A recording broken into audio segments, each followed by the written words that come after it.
Have you ever had the unsettling thought that your entire adult life is just a series of increasingly elaborate schemes you've invented to justify your own bad habits? That you're not actually building a life, but rather a beautiful, self-sustaining circular argument? Forget philosophy. Forget the meaning of life. Let's talk about the sacred covenant, the holy pact that underpins modern existence for so many of us. The symbiotic relationship between the treadmill and the taco, the spin class and the Sunday brunch mimosas, the 5K run and the 5-layer burrito. We go to the gym, push our bodies to the brink of collapse, sweat through our expensive moisture-wicking clothes, all for one noble singular purpose: to earn the right to eat something terrible for us.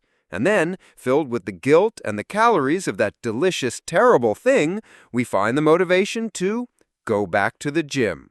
It's a perfect closed-loop system, a perpetual motion machine powered by guilt and carbs. It's beautiful in a tragic, deeply human sort of way. We've created a problem, eating junk, so we can feel productive while implementing the solution, exercising, which in turn allows us to recreate the original problem. We're not solving for X, we're just endlessly redefining X in terms of Y, and Y in terms of X. It's not a health plan, it's a caloric Ponzi scheme. You're constantly investing effort from one activity to pay off the debt of another. But your net health wealth? It often stays exactly the same. You just feel a lot busier. And here's the kicker. This isn't just about food and fitness. This flawless, idiotic logic is the operating system for our entire generation. We've taken the gym to taco pipeline and applied it to everything: our jobs, our finances, our social lives, our sanity. Let's scale it up. What's the biggest, most soul-crushing gym session most of us endure?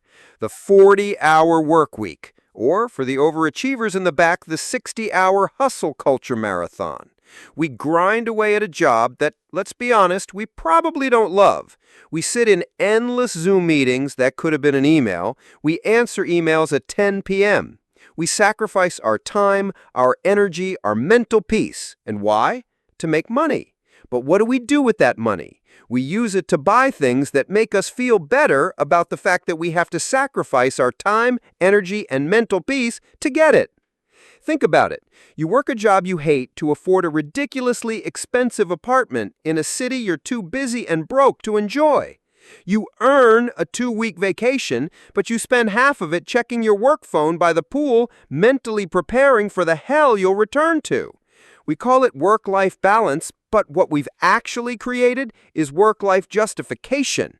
The life part exists only to recharge our batteries just enough so we can go back to the work part.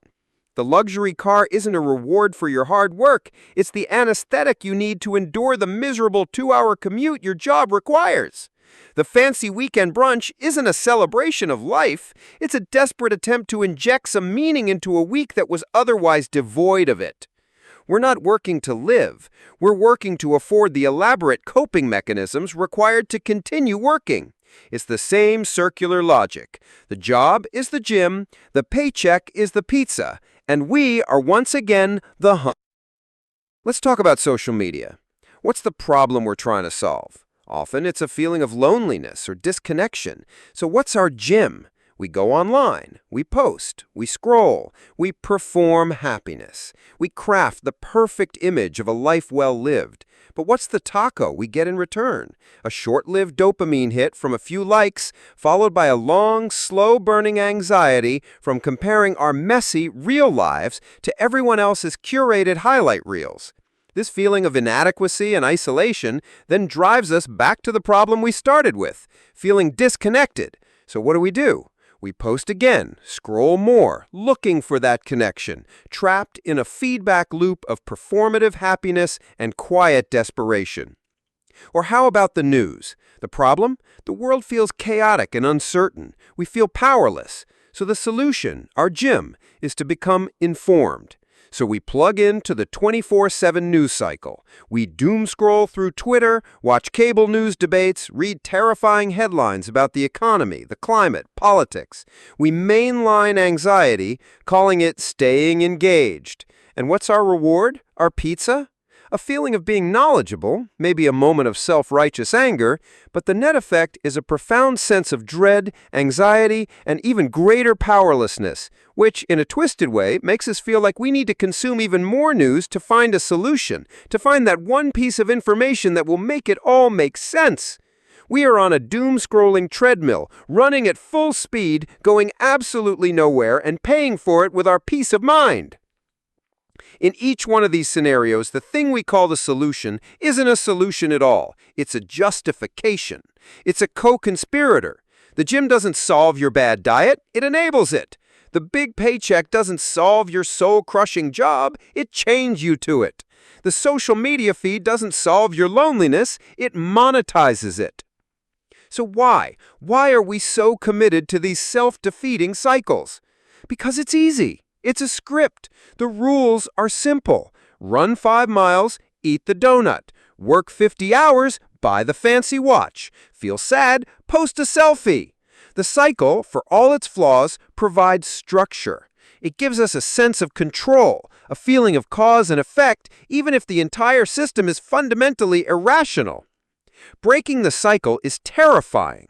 Breaking the cycle means you have to ask the big, scary questions. It means standing still for a moment and confronting the actual underlying problem.